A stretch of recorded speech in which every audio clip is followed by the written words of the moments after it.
Welcome back, my dear friends. A very good morning, good afternoon, good evening to all the students and all the people who are taking this course. I am Raghunandan Sengupta from the IME department, IIT Kanpur, and this is the fourth lecture for the Theorem 2. And as you know that it will be more of a building block for the design of experiments, which we will cover within another 2 to 3 lectures. So, you are discussing about normal distribution, the relevance of normal distribution will come out later. We did mention that how if x is normally distributed with mean, mu and sigma square as the variance, how it can be transformed into a z distribution which is the standard normal, and how the tables of standard normal can be utilized to do the calculations. And we also initially before that we understood the concept of PDF, CDF, and that CDF would be utilized time and again in the calculations. We will see to that in due course of time. So, the standard normal distributions basically if you consider the mean value, mode value or the median is 0 and as per the transformation, and the standard deviation or the variance is 1. So, if you are looking the distribution from your side, if you go plus 1 sigma on to the right plus and minus 1 sigma on to the left, the overall coverage of the area you can find it from the standard normal table, and the overall area covered would be about, I am giving approximate values, it will be about 67%. And those points where if you go sigma plus and sigma minus, that means from the mean value, those are the inflection points, which means that the rate of change of the derivative basically takes place from negative to positive, positive to negative, and we know point of inflections are the points where the second derivative is also 0. So, in maximization and minimization we know that the first derivatives are 0 and the second derivatives are respectively positive, and so on and so forth, based on which we can find out these values. So, consider in an examination 20% of the students failed, scored 40% marks less, 10% of the students obtained a grade 70 and more. And so, there are two sets of information. From these two sets of information we need to find out the mean and the variance, which means two unknowns, two equations, and we can solve them as shown. They are very simple concept, they would not be utilized that much in Theorem 2, but I want you to go a little bit fast, so you will understand the significance of standard normal table. From there we can find out Z1 and Z2 and mu and solve the problems accordingly. So, this is the same problem. If Professor Rampal's mathematics examination 20% of the students failed, obtained 40% marks and less, 10% obtained A grade, 70% marks and more, you can find out the mean and the standard deviation, which comes out to be 51.9 and 14.2. So, finding out the probabilities, as I said, I am just repeating, the first column consists of z values, the topmost row consists of the decimal values of z, and the in between values inside that matrix, whole matrix is basically the CDF values. So, normal approximation to binomial distribution. So, consider x is binomial distributed with parameters p and n. P is the probability of success, q is the probability of the failure, such that q is equal to 1 minus p. So, if n, where if n is large and p is small, and then the distribution can be approximated by the normal distribution with the mean value as NP and the variance as NPQ, and you can convert that also into a standard normal table and do all your calculations. So, this is what is given here.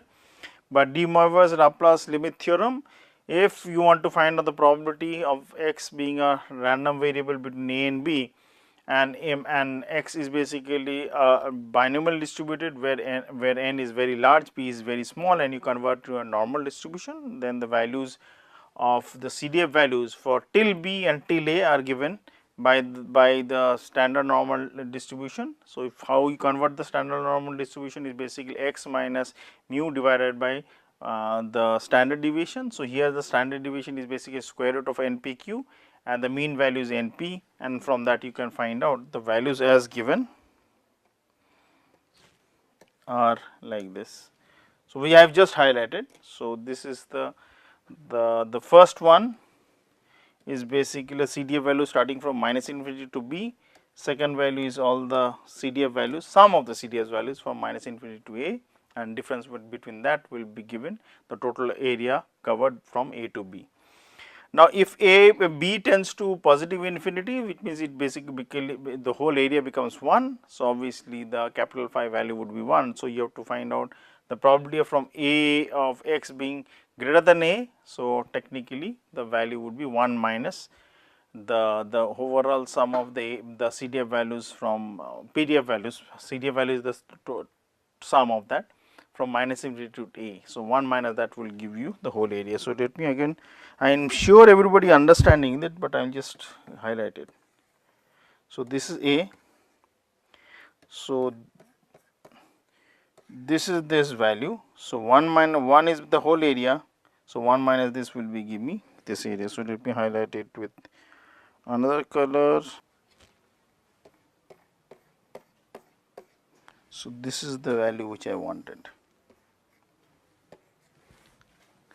Now, if I want to find out as A tends to infinity minus infinity, so probability of x less than b. So, again the same distribution I will draw it.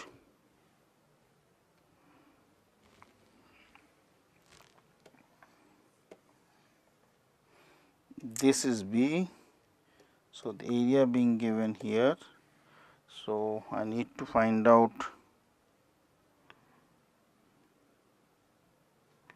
the area here.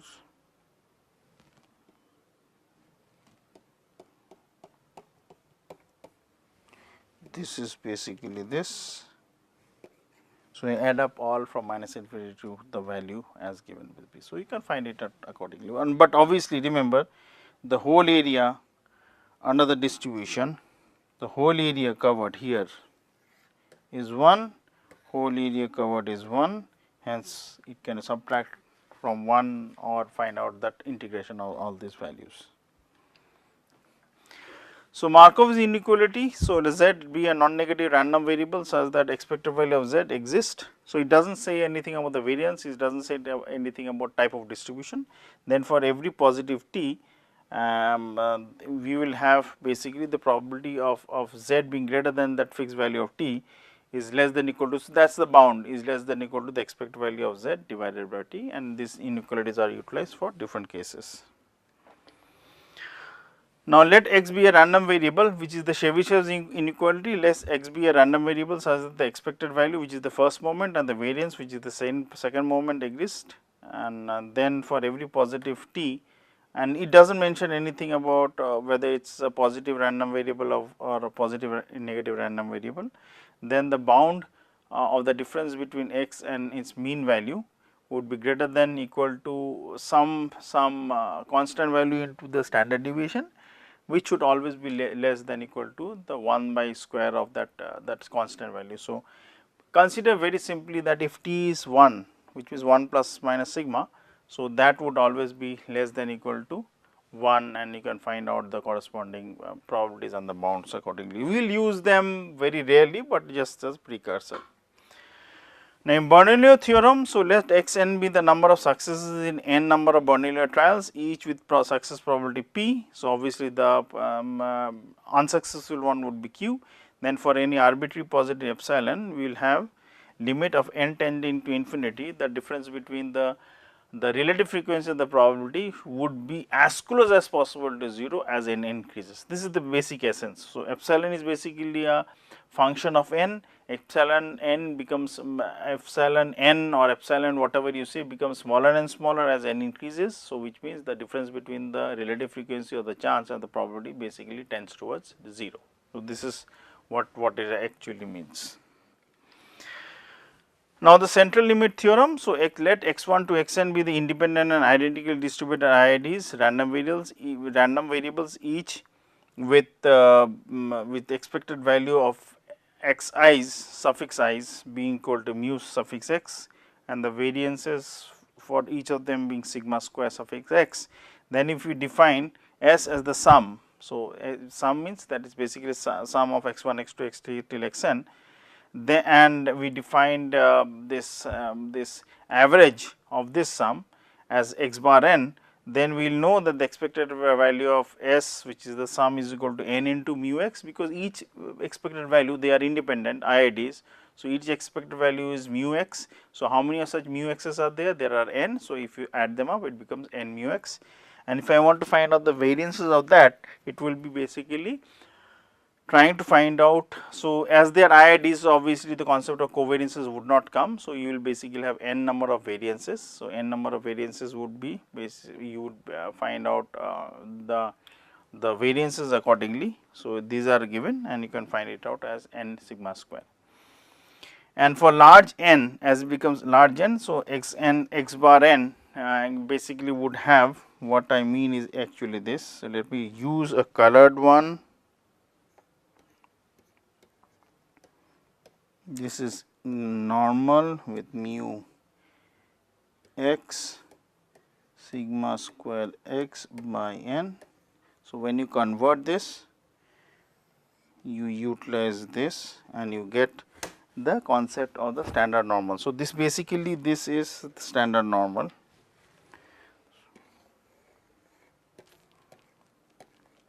And in case when, say for example, x is distributed or normal mu x sigma square x, then in that case z is standard normal with this. So, the only differences which is happening, which I should highlight, is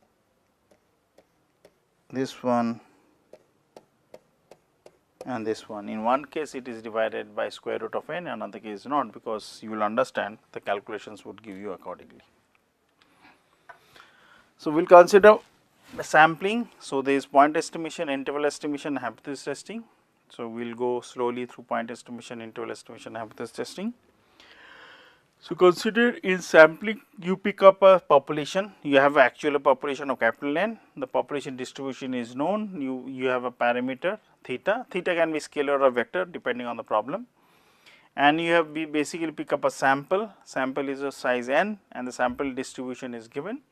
So, you want to basically find out, in some cases the sample distribution will be given and in some cases the sample distribution has been found out. So, if you would ask that what is the sample distribution you want to find out, that it can be either related to the parameter which you are trying to find out from the sample distribution, or it can be, say for example, the random variable which basically knows the sample distribution. So, in case if x is the random variable, then from the sample you get the simple sample mean. So, if a distribution of this is known, our main task would be to find out the distribution of x n bar, or else it can be I want to find out, say for example, x sum star whatever it is. So, x star would basically be the minimum values between x 1 to x n. I want to find out the distribution of that. So, that is also important. So, that may be the sample distribution which I am looking for. So, in the continuing this example, consider a population having the elements 1, 3, 6, 7 and here n is 4, and the mu value would be basically the sum of all these 4 elements. 7 plus 6 is 13, 14, 1, you add 1 and plus 3 17, 17 by 4 is the population. If we take n is equal to 2, that means we take 2 observations at each go, and then the 2 observations can be any combination, it can be 1 1, it can be 1 3, 1 6, 1 7, and the other extreme it can be 7 1, 7 3, 7 6, 7 7. So, then the possible values of the sample average can be 1 plus 1 divided by 2 which is 1, and another other extreme is basically 7 plus 7 divided by 2 which is 7. So, this would be the sample statistics for which we need to find out the distribution function. Now, simple random sampling can be with replacement and without replacement. So, with replacement means that you pick up one observation and you do the checking, find out what is the observation, and then you continue doing the random sampling with replacement. So, you pick up, check, put it, pick up, check, put it, and without replacement is basically pick up, find it out find out what is the probability, and then remove that object and then basically do the sampling or find out the probability again. But the problem is here. So, say for example, you have a big sample of size 100, there are chits marked 1 to 100, each being only happening once. So, if you do it with replacement, the probability corresponding to pick up any chit remains the same. So, if you pick up one, find its probability as 1 by 100, note it down as 1 by 100 and put it in the box. If you continue doing it, the probability always remains the 1 by 100. But in another case, if you pick it up and basically remove it, so obviously it means the probability of picking up 1 the next time, if 1 has been picked up in the first time, basically becomes 0. Or say for example, the probability of picking up number 2, if number 2 has not been picked up in the first trial, it will be 1 by 91. So, obviously the probability will change, but it should be remembered. But if this actual population of the sample size is huge, then the corresponding differences in the probabilities does not change much, which would not be much of a difference in the actual answer. Note, if x has a distribution such that E of x is mu x and variance of x is sigma square, then the expected value of xi and variance of xi continue to remain as mu suffix x and sigma square suffix x. Now, there are different types of sampling. So, they can be probability sampling, under which you can have simple random sampling, stratified sampling, cluster sampling, multi-stage sampling, systematic sampling. Under judgmental sampling, you have quota sampling, purposeless sampling and all these things. Consider the chi-square distribution. So, if you have a basically chi-square distribution, how it is formed. So, consider you have n number of z distributions. Z is basically the normal distribution. So, consider there are boxes, each are z distributed, and these boxes has infinite number of observations. So, if you pick up one observation, that would be the z distribution. You pick up each observation, square them, add them up, and the value which you get, you keep aside. You do the second time, pick up the second observation from box 1, second observation box 2, nth observation box n, square each of them individually, add them up and write down the values. So, if you continue doing it, the values which you have, the square sum of the squared values, if you plot them, then the distribution basically is chi-square. So, this is what we mean by chi-square distribution. So, which coming back to this, suppose z1 to zn are n independent observations from normal 0 1, then z1 square. So, 1 means basically the suffix, z2 square, the 2 basically means the suffix till zn square are chi-square distributed with degrees of freedom n. So, this is the distribution of chi-square, and the n, if n is the parameter which is the degrees of freedom. So, the expected value is given by n and the variance is given by 2n, and the chi-square distribution looks like as given here. So, depending on the degrees of freedom, whether 1 or 2 or 5 or 10, the distribution would basically take the shape as given. So, along the x axis you have the chi-square values. So, those are now the PDFs, and along the y axis you have the PDFs corresponding to the chi-square. Now, you have the t distribution. So, how do you form the distribution? Consider that the y is already chi-square in n degrees of freedom. You have another distribution which is z, which is standard normal. Then if you find out the ratio of z divided by the square root of chi-square by its degree of freedom, you will have basically the t distribution. So, that will give you one thing should be remembered, that t distribution is almost symmetric to the normal distribution. So, if you increase the degree or the degrees of freedom or the n value, then t distribution becomes exactly equal to the normal distribution in the sample size increases. So, t distribution PDF is given by this, expected value is 0, because t distribution, as I said, is looks exactly symmetric to the z distribution, and the variance is given by n minus 2. So, you can find out, and obviously it would mean, it is very interestingly, as n increases the ratio becomes 1, which is the variance of the standard deviation of the standard normal distribution. So, if you look at this set of values or pictures, for degrees of freedom of 1, 10, 20 and 30, the PDF of the t distribution is drawn. Along the y axis you have the PDF, along the x axis you have the t values, and if you plot them, it becomes almost exactly equal to the normal distribution as the degrees of freedom increase. The f distribution is basically a combination of 2 chi-square. So, consider x is chi-square with degrees of freedom of n, and y is chi-square with degrees of freedom m. So, if we find out the ratio of chi-square divided by its degrees of freedom n, and that is divided by chi-square with divided by degrees of freedom which is m, then that ratio is known as f distribution with degrees of freedom n comma m. If you reverse the ratio, that means y by m divided by x by n, will give you basically the F distribution with degrees of freedom m comma n. So, the F distribution's PDF value is given where nm and nm are the parameters, expected value is m divided by m minus 2 or m divided by n minus 2 depending on which ratios you are taking, and the variance would be given as it is given, where if it is n by m or m by n, the values would be taken accordingly, whether n or m you can decide it accordingly depending on the ratio. The F distribution is also not symmetric like I square. So, depending on the degrees of freedom of 1 because now there are 2 degrees of freedom m and n, depending on 1 or 110, 10 1 and 10 10 10, the distribution would be given as shown in front of you. So, some interesting results are if x1 and x2 till xn are n observations from the normal mu suffix x and sigma square, and the sum which is x1 till xn divided by n is basically given by x bar, then obviously we will know, which we have discussed in details just before just at the beginning of few slides of this lecture, that this value is the Z distribution. So, this is Z distribution because Z is normal 0 1 and this x bar n normal mu sigma square n, and based on that you are getting this standard normal.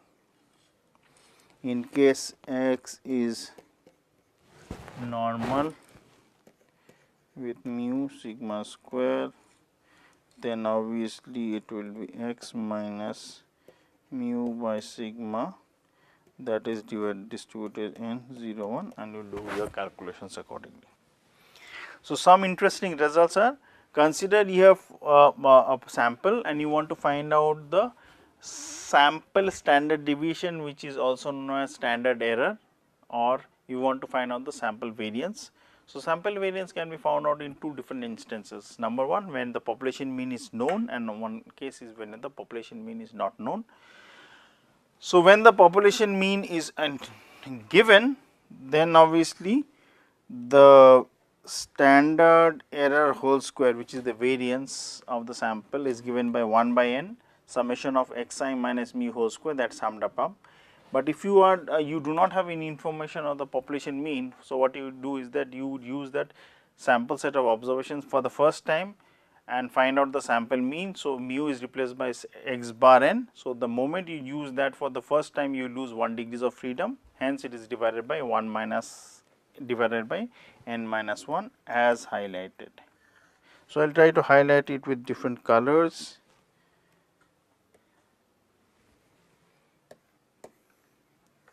So, what is important to note down? I will just highlight it once again for the benefit of the student. So, this is what is, this part is important along with this, and another part which is important is this along with this. So, so this gets replaced here, and as you utilize this, you lose 1 degree of freedom here. Now, if you come back, use these concepts and also remember these.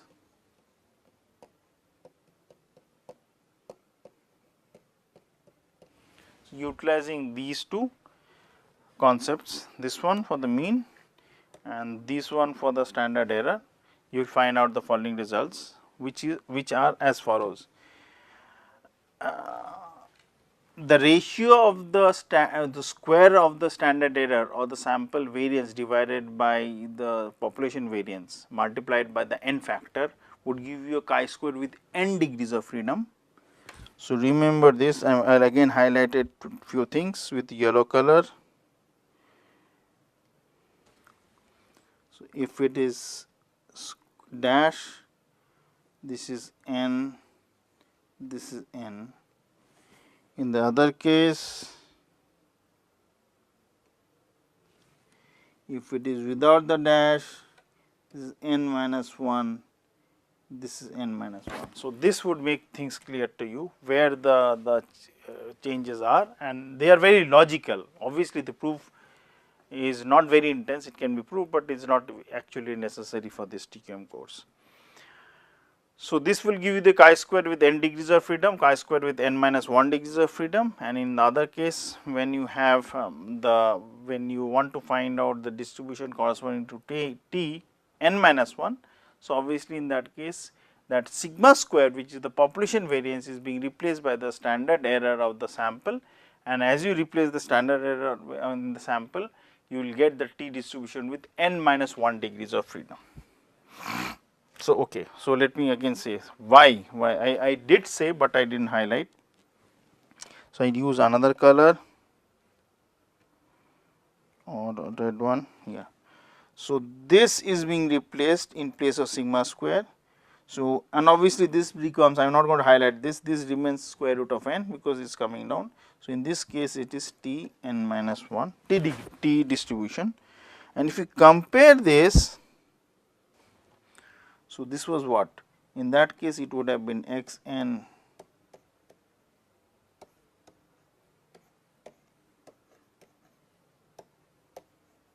so the changes where they are occurring, I will just use another color. So, this and this are important to note, and this and this are other important things to note.